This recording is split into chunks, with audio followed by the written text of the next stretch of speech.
Irmãos, nós temos estudado a epístola de Paulo aos Romanos. 3 palavras que resumem essa epístola. Se você acertar, você vai ganhar um lanche grátis na cantina. Brincadeira, não tem lanche grátis. Mas 3 palavras. Primeira, doutrina, do capítulo 1 ao capítulo 11. Segunda palavra, amor, do 12 até capítulo 14 e 15. A gente vê muito sobre o amor aos irmãos. Terceira palavra, recentemente foi pregado. Missões. A epístola de Paulo aos Romanos se resume 3 palavras, 3 temas: a doutrina, o amor aos irmãos e a obra missionária. É isso que um crente precisa fazer e viver. Não é difícil, mas é difícil, porque nós somos pecadores, nós não queremos ler a Bíblia, já fica ruim para aprender a doutrina. Nós não queremos amar os irmãos, é difícil amar pecadores e não queremos nos envolver na obra missionária. Mas você quer ser um crente, um filho de Deus que agrada ao Senhor, é simples. Estude a palavra de Deus, aprenda a doutrina, o ensino do Senhor, ame os seus irmãos, obviamente, primeiramente, amando a Deus, e invista na obra missionária. A obra missionária não é só para pastores, seminaristas e missionários, é para todo crente no Senhor Jesus Cristo. Você tem que estar envolvido, orando, adote 1, 2, 3 missionários, para você durante a semana orar por eles, investir na vida deles financeiramente, para que eles estejam indo com mais tranquilidade para o campo, plantar igrejas, evangelizar muitas pessoas ali. Eu fiquei refletindo como sintetizar rapidamente essa epístola para os irmãos e, nos meus pensamentos vieram essas 3 palavras que resumem bem. Chegamos, então, praticamente ao final dessa epístola, Romanos capítulo 16. E aqui nós vamos estudar um texto maravilhoso, Romanos 16, super agradável, porque é um texto, eu sei que tem textos na Bíblia que são pesados, porque atingem os nossos pecados, né? A gente sai da igreja moído, triste, machucado, mas é para ser assim mesmo. Está na Bíblia, é para a gente ler. E tem textos que são mais agradáveis, no sentido de que é um texto que não trata tanto de pecado, mas é um texto que faz assim um raio-x da igreja de Roma. Como era a igreja de Roma? Como eram as igrejas naquela época? E Paulo aqui faz uma saudação extensa do verso 1 ao verso 16. Ele faz saudações a membros da igreja de Roma que ele conheceu nas suas viagens. Paulo passou quase 15 anos viajando ao redor do mar Mediterrâneo, nas províncias da Ásia, Ásia Menor. Então ele conheceu muita gente nessas viagens, e essas pessoas estavam como membros da igreja de Roma. Então, ele praticamente, não é o fim da epístola ainda, mas quase o final, ele saúda esses irmãos que ele conheceu. Ao saudar esses irmãos, o apóstolo ele tece elogios. Ele nos traz ensinos maravilhosos nas entrelinhas destas saudações. Ele lembra desses irmãos e como esses irmãos foram importantes de uma forma ou de outra. É por isso que hoje, em Romanos 16, do verso 1 ao 16, o tema desses versículos é que os cristãos são lembrados pelo seu serviço a Deus. Essa é a ideia, os cristãos são lembrados pelo seu serviço a Deus. Paulo lembra desses irmãos pelo serviço que eles prestaram. E nós devemos meditar da seguinte forma: eu seria lembrado se alguém mandasse uma carta para a Igreja Batista Manancial, alguém lembraria de mim pelo meu serviço a Deus? Não por outras coisas, mas pelo meu serviço a Deus, alguém mencionaria o meu nome? Ah, ali o João, um homem de oração. Ah, Maria, uma mulher dedicada à obra missionária. Alguém lembraria de nós nesse sentido? É isso que você deve pensar durante o tempo de hoje, enquanto nós vamos ler esse texto em que Paulo saúda, lembra de muitos irmãos da igreja de Roma. Romanos 16, verso 1. Recomendo-vos a nossa irmã Febe, que está servindo à igreja de Cencreia, para que a recebais no Senhor como convém aos santos, e a ajudeis em tudo que de vós vier a precisar, porque tem sido protetora de muitos, e de mim inclusive. Saudai Priscila e Áquila, meus cooperadores em Cristo Jesus, os quais pela minha vida arriscaram a sua própria cabeça. Isto lhes agradeço, não somente eu, mas também todas as igrejas dos gentios. Saudai igualmente a igreja que se reúne na casa deles. Saudai meu querido Epêneto, primícias da Ásia para Cristo. Saudai Maria, que muito trabalhou por vós. Saudai Andrônico e Júnias, meus parentes e companheiros de prisão, os quais são notáveis entre os apóstolos e estavam em Cristo antes de mim. Saudai Amplíato, meu dileto amigo no Senhor. Saudai Urbano, que é nosso cooperador em Cristo, e também meu amado Estaques. Saudai Apeles, aprovado em Cristo. Saudai os da casa de Aristóbulo. Saudai meu parente Herodião. Saudai os da casa de Narciso, que estão no Senhor. Saudai Trifena, Trifosa, as quais trabalhavam no Senhor. Saudai a estimada Pérside, que também muito trabalhou no Senhor. Saudai Rufo, eleito no Senhor, igualmente a sua mãe, que também tem sido mãe para mim. Saudai Asíncrito, Flegonte, Hermes, Pátrobas, Hermas e os irmãos que se reúnem com eles. Saudai Filólogo, Júlia, Nereu e sua irmã, Olimpas e todos os santos que se reúnem com eles. Saudai-vos uns aos outros com ósculo santo. Todas as igrejas de Cristo vos saúdam. Então o apóstolo faz uma grande saudação. Mas ao saudar esses irmãos que ele conheceu nas suas viagens missionárias, porque Paulo nunca tinha ido a Roma, visitado a igreja de Roma, então ele saúda esses irmãos que são membros da igreja ali. Os cristãos são lembrados pelo serviço a Deus. Paulo lembra desses irmãos pelo serviço que eles prestaram, e o apóstolo os saúda. Paulo, então, apresenta aqui 27 irmãos, entre irmãos e irmãs. E nós queremos observar 3 características do serviço cristão que esses irmãos prestaram. Primeira delas, os cristãos são lembrados por servir e proteger a igreja. Então, os cristãos são lembrados por isso, servir e proteger a igreja. Lembra da pergunta? Como você quer ser lembrado? Eu quero ser lembrado por um crente que servia e protegia a Igreja Batista Manancial. É assim que eu quero ser lembrado. No dia que eu partir, quando fizerem o culto fúnebre, eu quero que lembrem disso. Era um irmão que servia e protegia a Igreja Batista Manancial. É um irmão que dedicou sua vida a esta igreja. Não a igreja instituição, mas a obra de Jesus Cristo aqui, nesse local. É assim que nós devemos querer ser lembrados. Primeira pessoa que Paulo destaca é uma mulher chamada Febe. Esta mulher chamada Febe, ela muito provavelmente foi quem levou a epístola de Paulo aos Romanos. Foi ela que viajou para entregar essa epístola, porque Paulo não pôde ir. Lembra que ele estava em Corinto, de Corinto ia a Jerusalém, levar oferta aos irmãos carentes, e de Jerusalém ele iria para Roma e esperava ali poder compartilhar de muitos frutos espirituais com aquela igreja, ter um momento de refrigério ali, comunhão, momentos maravilhosos, para depois ir com alguns até dos de Roma para a Espanha. Nesse momento, lá estava Priscila e Áquila, que nós vamos falar um pouco deles também. Eles tiveram outras obras missionárias juntos. Ele bem podia pegar Priscila e Áquila e ir para a Espanha com eles, ou podia ir com outros qualificados aqui desta relação que estavam em Roma naquele momento.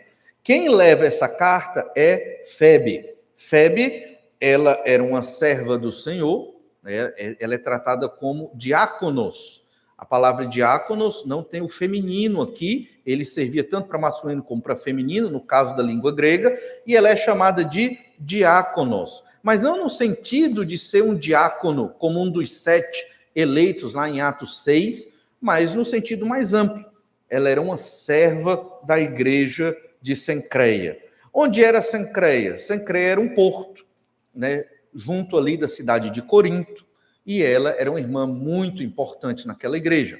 É interessante que o apóstolo Paulo poderia ter mandado sua carta por um mensageiro homem, mas mandou por Febe. Isso passa despercebido na nossa mente moderna, mas isso mostra o quanto o apóstolo valorizava as mulheres, e muitos dos que ele sauda aqui, irmãos, na verdade são irmãs, são mulheres que ajudam na obra do Senhor. E então, a ideia aqui é que Febe era uma mulher que cuidava dos missionários, era uma mulher que protegia os missionários quando estavam em situações de perseguição, era uma mulher que estava sempre servindo na igreja do Senhor Jesus Cristo. Ela é chamada de irmã, nossa irmã, obviamente, porque ela era crente no Senhor Jesus Cristo. Mas tem um detalhe importante aqui na figura de Febe, é que diz que ela protegia a muitos, era protetora de muitos e de mim, inclusive. O que significa ela ser essa protetora? Havia figura de mulheres, principalmente em Roma, chamada de patronas. E elas eram mulheres viúvas ricas e usavam, obviamente, sua riqueza para muitas coisas. No caso desta mulher convertida, ela era como se fosse uma financiadora do apóstolo Paulo. Entende? Então, quando Paulo estava em Corinto, por exemplo, ele estava sendo subsidiado por Febe. Ela dava moradia, ela dava comida, ela dava recursos para Paulo realizar a obra missionária. Então, e, obviamente, ela protegia o apóstolo quando as pessoas queriam persegui-lo, prendê-lo, porque ele estava sendo perseguido por judeus, né, em todo aquele território ali da Ásia. A gente viu que esses judeus da Ásia conseguiram pegá-lo logo depois dele ter escrito essa epístola e levá-lo para julgamento. Ele pediu, na verdade, ele escapou desses judeus da Ásia e foi a julgamento lá por César, por isso ficou preso em Roma, pelo menos uns 2 anos ali, prisão domiciliar. O fato era que Febe era esta mulher que protegia, ela era esta mulher que cuidava, ela era quem estava dando proteção, apoio, ajuda. Ela era uma mulher poderosa, uma mulher rica e uma mulher que investia isso na obra missionária. Então, por isso que ela protegia muitos, não só missionários, como cristãos, acolhia, guardava, escondia, ela tinha toda essa assistência, como também ela protegeu o próprio apóstolo Paulo. Numa época em que muitos pensam que, na verdade, era uma época muito machista, né? Aquele período do século I, tanto judeus como gregos, Paulo não tem vergonha e ele é humilde ao reconhecer que ela também o protegia. Ele era protegido por uma mulher. Isso poderia ser vergonha para muitos naquela época, mas Paulo deixa muito claro, também chegou a ser minha protetora. Esta era Febe. Então, por isso a ideia. Ele menciona Febe, em um certo sentido, grato por tudo que ela fez ali. Ela provavelmente levou essa carta para a mão da igreja de Roma, e aí nós tiramos esta lição maravilhosa de que os cristãos são lembrados por servir e amparar a Deus. Febe, ela foi lembrada nesta saudação pelo seu serviço, pelo seu empenho, por sua dedicação. E o apóstolo deixa isso aqui muito bem registrado. Mas uma segunda lição que nós aprendemos aqui desse texto é que os cristãos são lembrados por sacrificar as suas vidas. E aqui Paulo destaca uma família, digamos assim, muito conhecida, a de Priscila e Áquila. Olha o verso 3.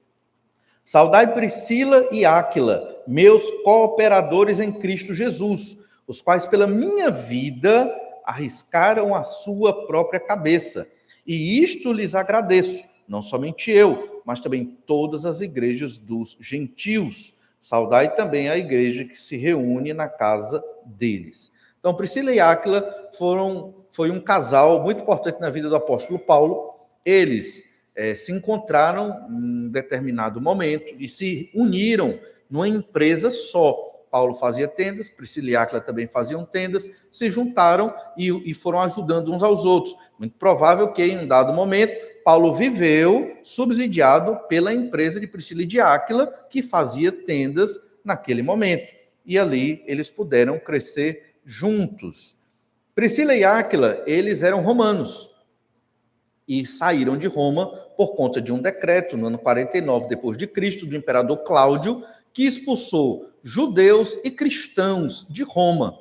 Eles, sendo judeus, saíram, eram convertidos ao Senhor Jesus Cristo já, e então se encontraram com o apóstolo Paulo lá em Corinto, quando Paulo estava no evangelismo ali da região de Corinto. Isso está registrado em Atos 18, verso 1. Olha o que diz lá em Atos 18.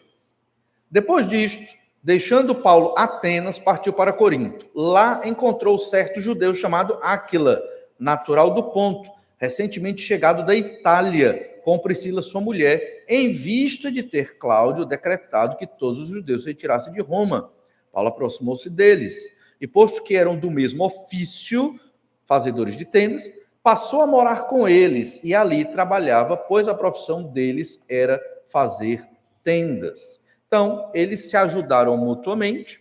A gente sabe que também Priscila e Áquila, posteriormente, treinaram Apolo, que era um judeu eloquente, que pouco tempo havia se convertido, e pregava o evangelho de uma maneira muito aplicada, destemida e eloquente, mas sem muito conhecimento de doutrina.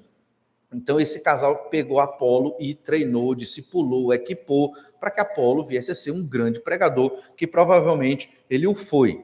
Depois de Corinto, eles foram para Éfeso, nessa viagem missionária. Então, Paulo juntou uma equipe ali, formou uma equipe com eles, e foi Priscila e Áquila, né? Paulo, Priscila e Áquila e outros que estavam juntos, e foram para Éfeso.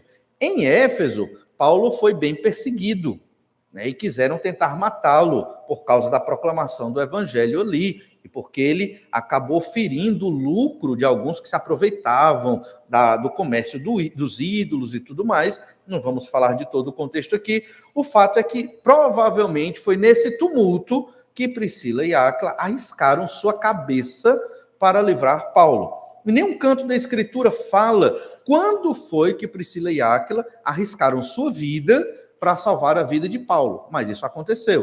Não sabemos ao certo aonde. Pode ter sido nessa perseguição lá em Éfeso, onde eles estavam ali pregando o evangelho juntos, né? Então, após a morte de Cláudio, no ano 54 depois de Cristo, eles retornaram a Roma, Priscila e Áquila voltaram para Roma.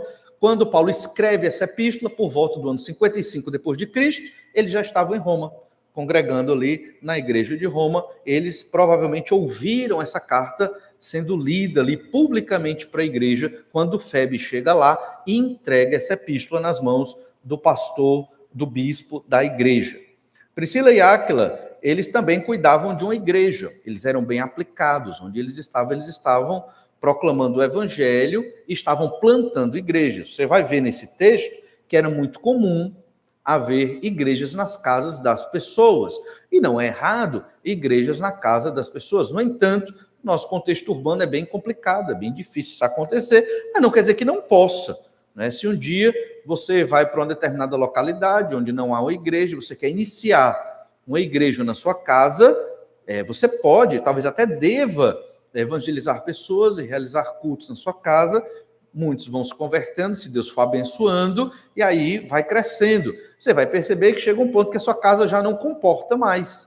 As nossas casas são pequenas, mesmo que seja uma casa grande, para uma igreja ainda fica pequena muitas vezes. E aí temos o sistema que acontece hoje, na modernidade, já de muitos séculos atrás para cá, as igrejas em prédios próprios. Mas no Novo Testamento havia uma perseguição muito grande dos cristãos, não dava nem tempo, muitas vezes, de construir, eles nem tinham isso na mente no século I, isso veio muito posterior. Resultado, eles se reuniam realmente nas casas, ou quando uma sinagoga, o líder da sinagoga se convertia, então ele acabava abrindo o espaço na sinagoga para as igrejas. Isso acontecia em alguns momentos também. Em 1 Coríntios 16, 19, sobre Priscila e Áquila, nós lemos: as igrejas da Ásia vos saúdam no Senhor. Muito vos saúdam Áquila e Priscila, e bem assim a igreja que está na casa deles. Então, quando eles não estavam em Roma, eles estavam fazendo tendas, vendendo, que era o ganha-pão deles, o seu sustento, e estavam plantando igrejas. Então, o crente é assim.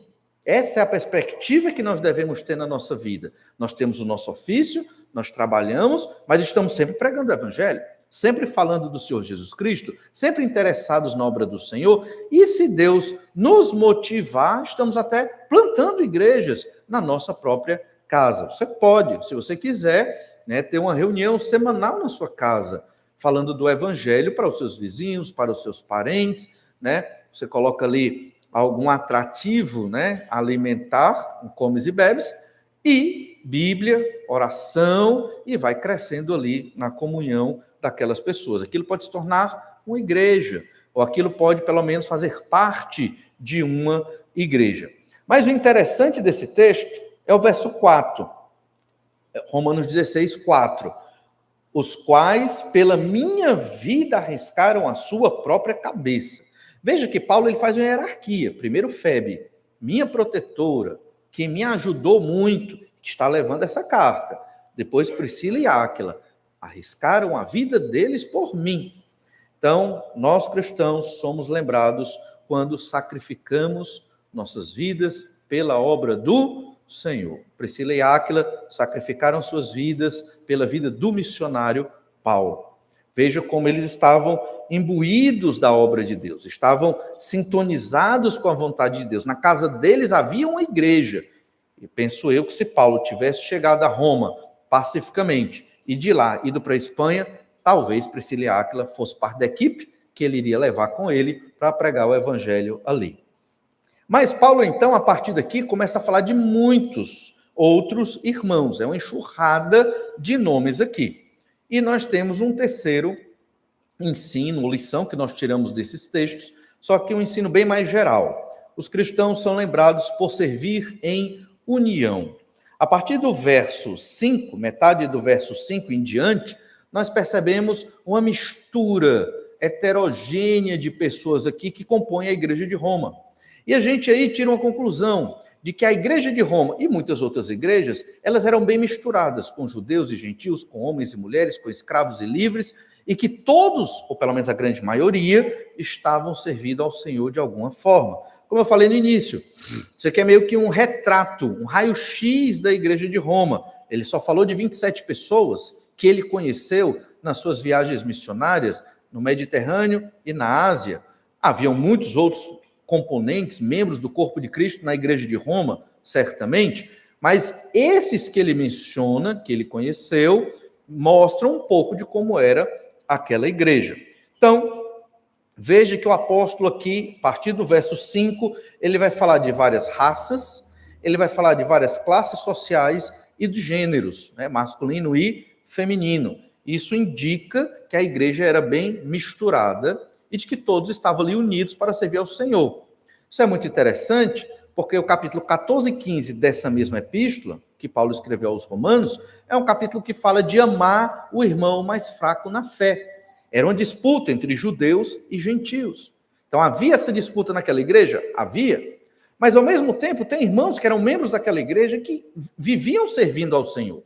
Então você tem os dois lados, né, da moeda naquela igreja. Irmãos disputando, brigando por questões que não são importantes, no caso, o comer carne ou não comer carne, sacrificado aos ídolos, e irmãos naquela igreja empenhados em servir ao Senhor, que é a lista que Paulo vai tratar a partir de agora.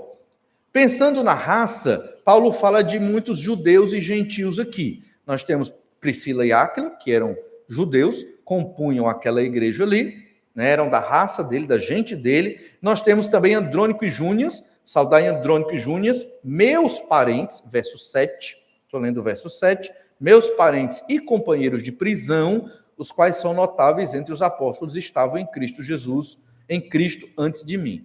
Então haviam muitos gentios e haviam judeus, pelo menos Andrônico e Júnias, Áquila e Priscila eram judeus e haviam muitos outros gentios. Lembrando também, a partir daqui nós não vamos seguir uma sequência nos versículos, nós vamos pulando, porque nós queremos mostrar essas questões de raça, classe social, gênero e alguns aspectos especiais dessas pessoas que Paulo menciona aqui. Com relação à classe social, haviam várias classes sociais. Naquela época, existiam nomes típicos de escravos. Por exemplo, Amplíato era um nome de um escravo. Urbano, Hermes, Filólogo, Júlia, todos esses nomes eram nomes dados a escravos, tipicamente na cultura romana naquele período. Então, talvez nem todos fossem escravos, mas tudo indica que sim. Então, na igreja de Roma, haviam muitos escravos e era comum no primeiro século muitos cristãos serem escravos. Isso não era estranho. Mas também haviam muitos nobres. Nós temos Aristóbulo, que era neto de Herodes o Grande e amigo do imperador Cláudio, está no verso 10, Romanos 16, 10. Saudai Apeles, aprovado em Cristo, saudai da casa de Aristóbulo.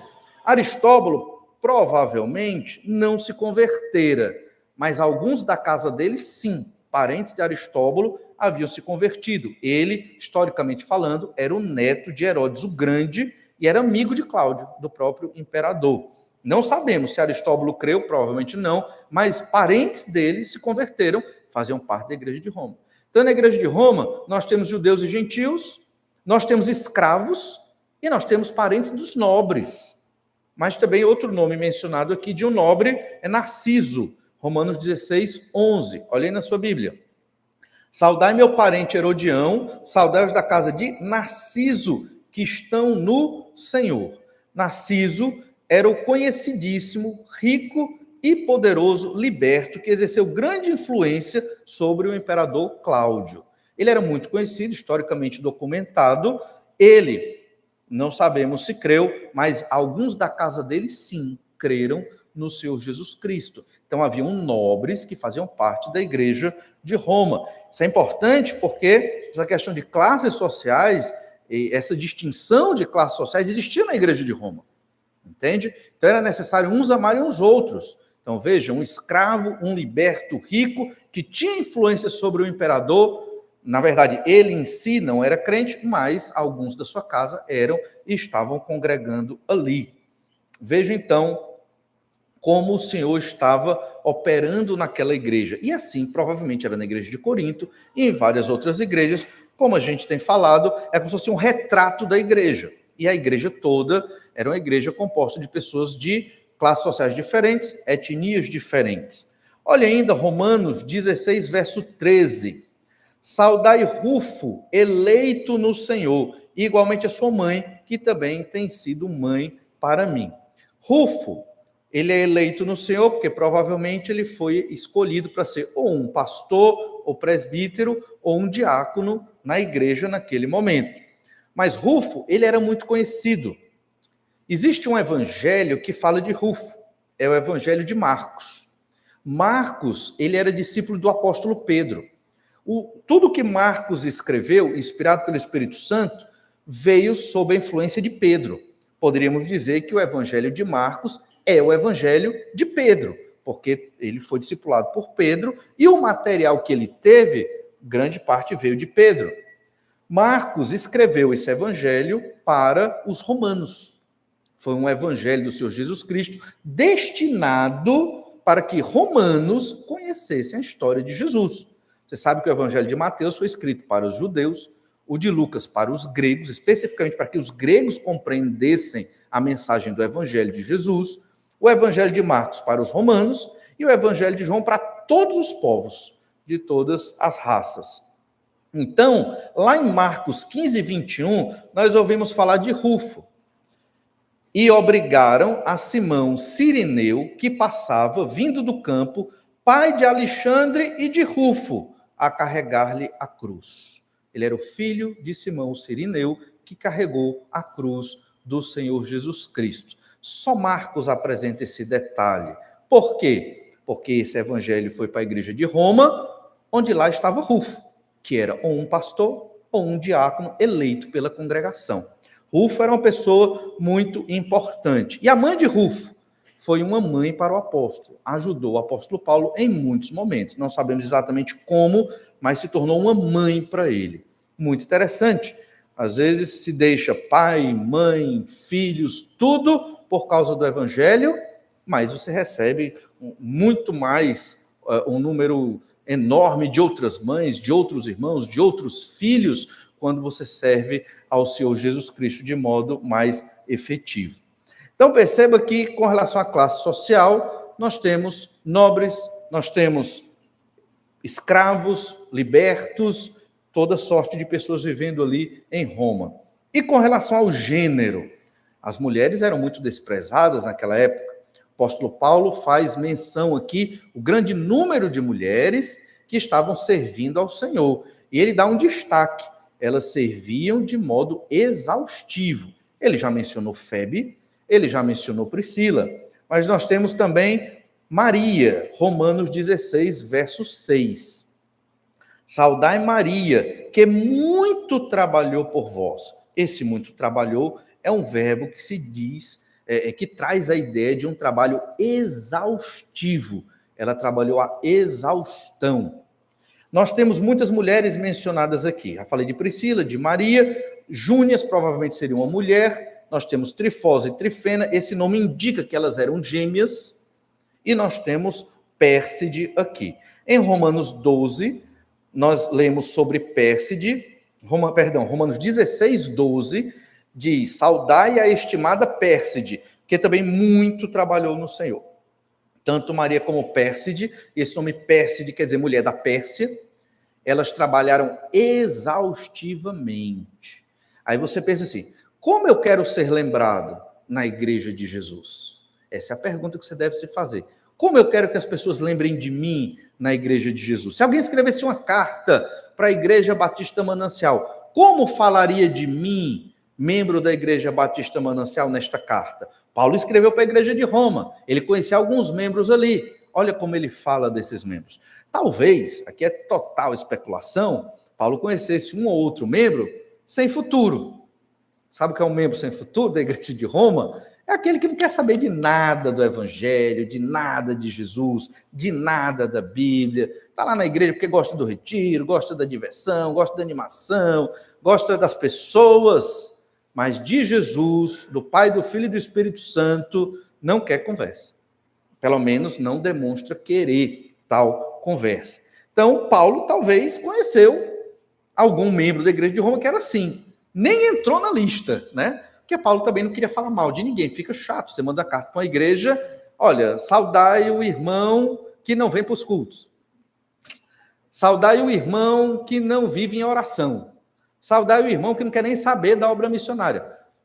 Fica desagradável falar disso, né? Por isso que ele não mencionou. Mas talvez existam desses lá e Paulo decidiu não colocar na relação. Nós temos aqui dois destaques dentro desses nomes que mencionamos. Um deles é Priscila. Não sei se você notou, várias vezes aparece Priscila e Áquila, só no começo, né, de Atos que aparece Áquila e Priscila, mas depois inverte. Por quê? Isso é mais uma prova de que a Bíblia não é machista. Provavelmente Priscila era uma mulher mais destemida, aguerrida, ativa, e o marido mais tranquilo. E então o nome dela acaba indo primeiro, né? Até porque ela puxava talvez o esposo para servir a Deus. Isso é falta de liderança do marido? Não necessariamente, não necessariamente.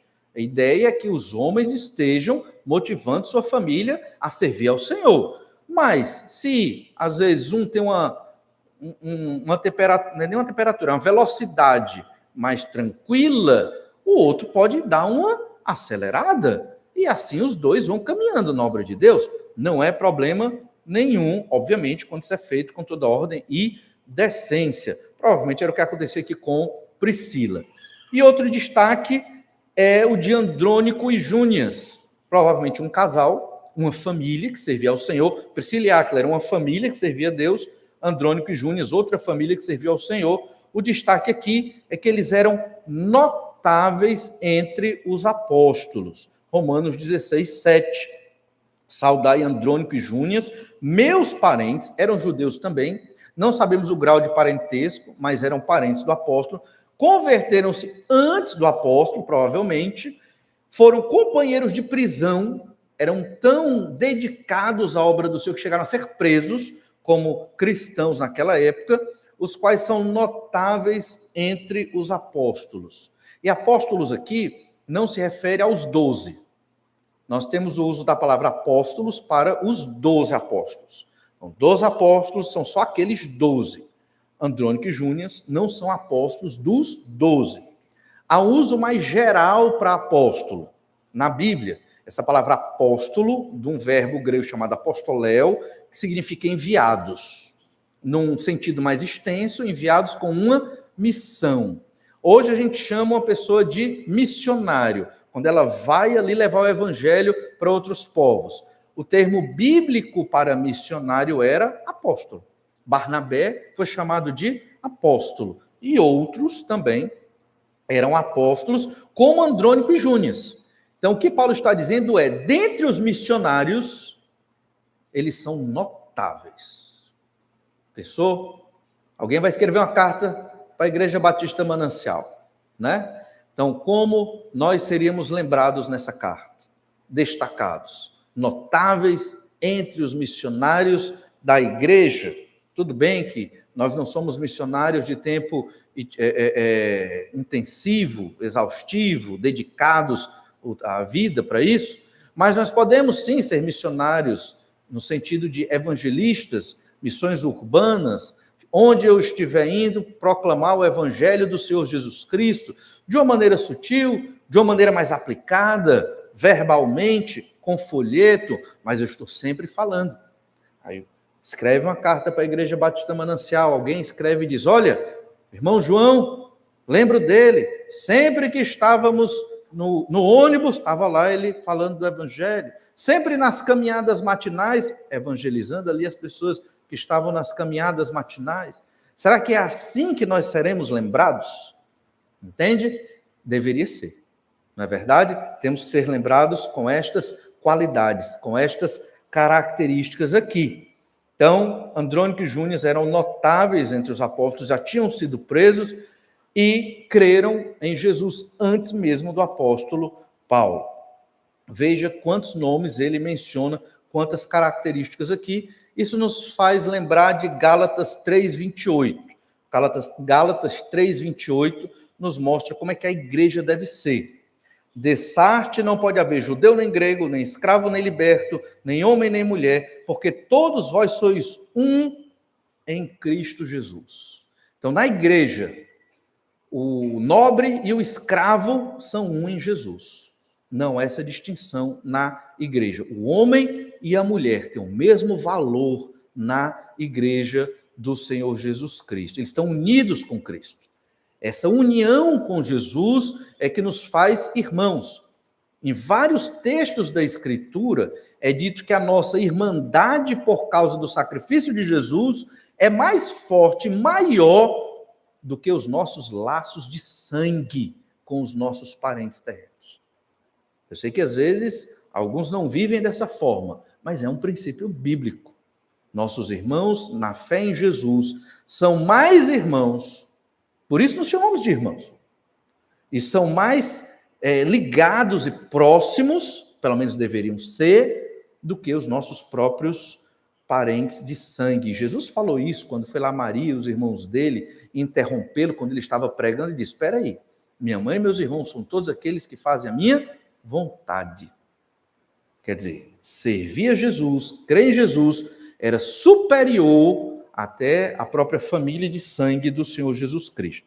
Os cristãos estão unidos em Cristo. O que nos une tem que ser Jesus. Lendo um livro sobre igreja, e a gente se procura ler sobre a igreja, a própria Bíblia, obviamente, outros livros que falam de igreja, mas esse livro foi muito interessante porque ele deu um start, eu acho que eu até já falei para os irmãos sobre isso. Existem igrejas de motoqueiros. Existem igrejas de surfistas, existem igrejas de skatistas, igrejas de acadêmicos, igrejas de tudo no mundo hoje. E o que é que une essas igrejas? A igreja dos motoqueiros é a moto. A igreja dos surfistas é o surf. São igrejas chamadas de nicho. Existe tanto no Brasil como nos Estados Unidos, no mundo. E essas igrejas você vai ver só pessoas que se dizem crentes, não estou duvidando da fé delas, mas que se ligam ali por causa da moto, por causa do surf. Essas igrejas, elas falam de Jesus, falam. Elas leem a Bíblia, leem. Mas o que as une não é Jesus. Uma igreja, ela tem que ser realmente eclética e misturada, de pessoas de todas as idades, de todos os gêneros, obviamente, homem e mulher, claro, e profissões diferentes, idades diferentes, e raças diferentes. Por quê? Porque o que nos une aqui é o Senhor Jesus Cristo. Não pode ser outra coisa, não pode ser. Tem que ser Jesus. Porque isso é a igreja. Se é outra coisa que te traz a igreja, o que te une a estes irmãos, então você está fora do que a Bíblia está dizendo. Talvez, eu venho para a igreja porque eu acho legal um determinado departamento da igreja, uma área da igreja. Não, tem que ser o Senhor Jesus Cristo.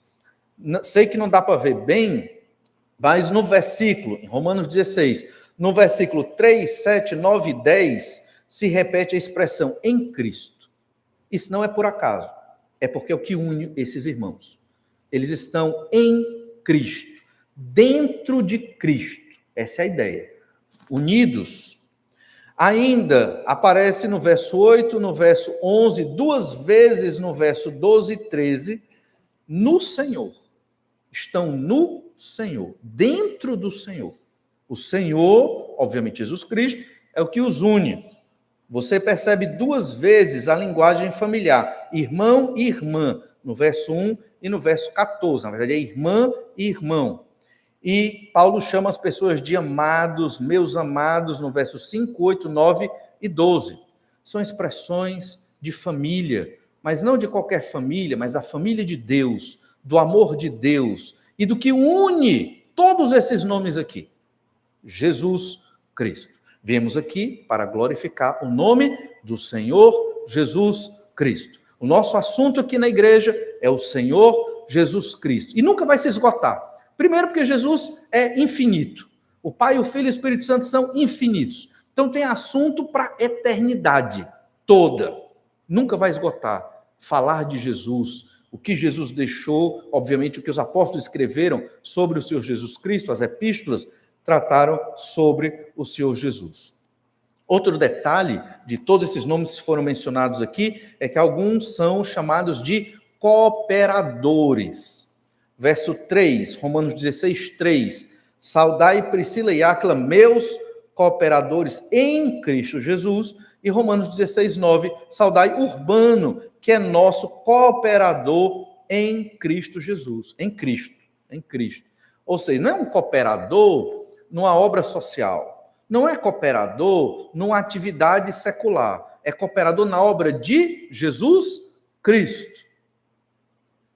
Como você quer ser lembrado na Igreja Batista Manancial? É isso que você tem que pensar. Alguém vai falar desta igreja, nunca veio aqui, mas me encontrou em outra região. O cooperador, aquele que é trabalhador na Igreja Batista Manancial. Tanto Priscila e Áquila como Urbano estavam cooperando no trabalho do missionário. Eles eram trabalhadores na obra do Senhor. Os cristãos também foram companheiros no sofrimento. Olha o verso 4, Romanos 16, verso 4. Os quais pela minha vida arriscaram a sua própria cabeça, no caso de Priscila e de Áquila. E o verso 7, Andrônico e Júnias, meus parentes companheiros de prisão. Então, eu estou pronto para ser lembrado por alguém que sofreu pelo Senhor Jesus Cristo, arriscando a minha vida, sendo preso por Jesus. Jesus é o maior valor da minha vida. Estou pronto a perder o que for necessário pelo Senhor Jesus Cristo, pelos valores que Jesus nos ensina, pela ética de Jesus, pelo amor de Jesus, pelo sacrifício que Jesus fez por mim. Eu estou pronto a rejeitar o mundo, os costumes mundanos, as práticas imorais desse mundo para servir a Jesus. Eu serei lembrado assim? Será que alguém vai se lembrar de mim dessa forma? Vai se lembrar de você como alguém que sofreu pela obra do Senhor Jesus Cristo? E Paulo aqui está falando do contexto de igreja. Isso não se aplica a movimentos para-eclesiásticos. Não tem nada a ver. Cada um tem a sua relevância, mas estamos falando de igreja. Um movimento para-eclesiástico não é igreja. Você pergunta assim, o que é um movimento para-eclesiástico? É uma organização para evangelização na universidade. É um movimento para-eclesiástico, não é igreja. Certo? Não é igreja. É útil? É, mas não é igreja. Certo? É muito diferente. E não tem o peso e a autoridade de uma igreja. A obra de Deus é a igreja. Ali, nos movimentos para-eclesiásticos, você tem várias igrejas se reunindo naqueles membros para evangelizar na universidade. Ótimo, mas não é igreja, não tem autoridade de igreja e nem pode ter. Isso é um exemplo, tem vários outros exemplos. Tem a Associação dos Homens de Negócios do Evangelho Pleno, né, que antigamente, não sei nem como é que existe hoje, mas eram homens de negócios que se reuniam para investir na obra missionária, né, para investir em projetos de crescimento de igreja, ou algo nesse sentido. Tem a sua relevância? Tem, mas não é igreja. Igreja é isso aqui, crentes reunidos para adorar ao Senhor, a igreja que proclama o Evangelho, a igreja faz discípulos, e essa é a obra de Deus na terra. Paulo também aqui, ele mostra que aqueles irmãos, muitos deles, possuíam igrejas nas suas casas, eram irmãos comprometidos, então haviam igrejas ali. Romanos 16:5, saudai igualmente a igreja que se reúne na casa deles, no caso Priscila e Áquila. Romanos 16:14, saudai Asíncrito, Flegonte, Hermes, Pátrobas, Hermas e os irmãos que se reúnem com eles. Quando ele dá esses nomes em sequência, porque isso aqui é uma família. Então, ali, essa família tinha uma igreja na casa deles. Romanos 16:15, saudai Filólogo, Júlia, Nereu e sua irmã, Olimpas, e todos os santos que se reúnem com eles. Era outra igreja. Então, havia muitas igrejas nas casas ali. Naquela época, estes irmãos eram irmãos comprometidos com o Evangelho do Senhor Jesus Cristo e com a obra de Deus. E, mais uma vez, eu desafio, você pode fazer isso. Você pode fazer um grupo de estudo bíblico na sua casa. Você pode chamar pessoas que não são crentes e evangelizá-las ali. É uma prática, eu sei que mais difícil nos dias de hoje, mas é muito saudável. E ali você pode ganhar pessoas para Jesus. Paulo também fala de epêneto, e aqui são casos especiais dentro dessa lista de saudações que Paulo apresenta. Quem era epêneto? Primícias da Ásia para Cristo, Romanos 16:5. Significa que ele foi o primeiro a se converter quando Paulo pregou na Ásia. Foi epêneto. Mas ele fala também de Apeles. Apeles, em Romanos 16:10, foi aprovado em Cristo. Saudai Apeles, aprovado em Cristo. O que significa isso? Esse irmão passou por uma grande provação, tribulação e perseguição e continuou firme na fé.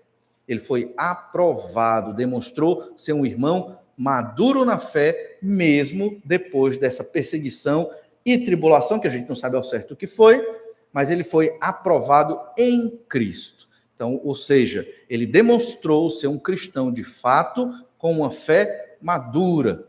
Muitos de nós seremos provados, testados, perseguidos, e Deus queira que todos nós sejamos aprovados. Ou seja, passemos pela prova, firmes na fé no Senhor Jesus Cristo. Quem não consegue fazer isso é porque demonstra ou que a fé está muito fraca ou que nunca creu no Senhor Jesus. E então, Paulo também demonstra que ali em Roma ele tinha muitos amigos. Ele tinha pelo menos Amplíato, meu dileto amigo no Senhor, Romanos 16:8, e também em Romanos 16:9, ele tinha ali Urbano, cooperador, e também meu amado Estaques. Então, Estaques era amado amigo do apóstolo Paulo. Você vê que nessa lista haviam cooperadores na obra com Paulo, na obra missionária de proclamação do Evangelho, e haviam amigos também que o apoiavam, que o protegiam, que o sustentavam, que estavam junto ali do apóstolo. Tudo isso nos mostra, irmãos, um retrato da igreja de Roma e como esses irmãos foram lembrados. Foram lembrados por servir ao Senhor, arriscar a vida pela obra do Senhor Jesus Cristo. O que os unia ali era o Senhor Jesus Cristo. Paulo deixa isso muito claro. Isso nos traz esta verdade. O que nos une tem que ser o Senhor Jesus. Eu tenho uma idade, você pode ser mais novo, pode ser mais velho. O que é que me une a você? É o Senhor Jesus Cristo. E a grande união, é o grande elo, é um elo mais forte, pelo menos deve ser, do que o elo sanguíneo, irmãos em Cristo. Porque Jesus morreu na cruz pelos nossos pecados. E para finalizar, em Romanos 16:16, Paulo diz: saudai-vos uns aos outros com ósculo santo, todas as igrejas de Cristo vos saúdam. Então a ideia desse ósculo santo era um beijo, que era dado, tanto em homens como mulheres naquela época, mas não era um beijo sensual, Era um beijo santo, puro. Era um costume da igreja naquele período. Século II, esse costume deixou de existir. Por quê? Pecado, né? Então, por conta do pecado, essa pureza da igreja foi maculada, acabou que eles deixaram de usar em algum momento ali, no século II, o ósculo santo, ou melhor dizendo, eles criaram regras para o uso, né, do ósculo santo ali. Mas a ideia é que eles tinham, a igreja tem que ser gentil, amorosa, calorosa, estar se cumprimentando uns aos outros de modo amoroso e afetivo. E então Paulo diz, todas as igrejas de Cristo vos saúdam. Todas as igrejas que o apóstolo plantou, ele representa aqui das saudações para a igreja de Roma. É interessante que quando Priscila e Áquila deram uma vida por Paulo, olha o que Paulo diz, lá no verso 4. E isto lhes agradeço, não somente eu, mas também todas as igrejas dos gentios. Se Paulo tivesse sido morto ali, muitas igrejas dos gentios não teriam sido plantadas. Então, Paulo agradece. Da mesma forma que ele está dizendo que todas essas igrejas estão saudando a igreja de Roma.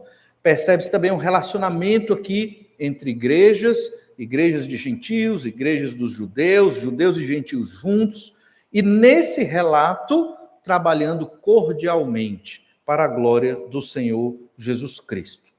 Os cristãos são lembrados pelo seu serviço a Deus. Paulo destacou aqui irmãos, amigos, protetores, provedores, cooperadores, colaboradores do ministério dele. E não só porque eram do ministério dele, mas porque eram a serviço do Senhor Jesus Cristo.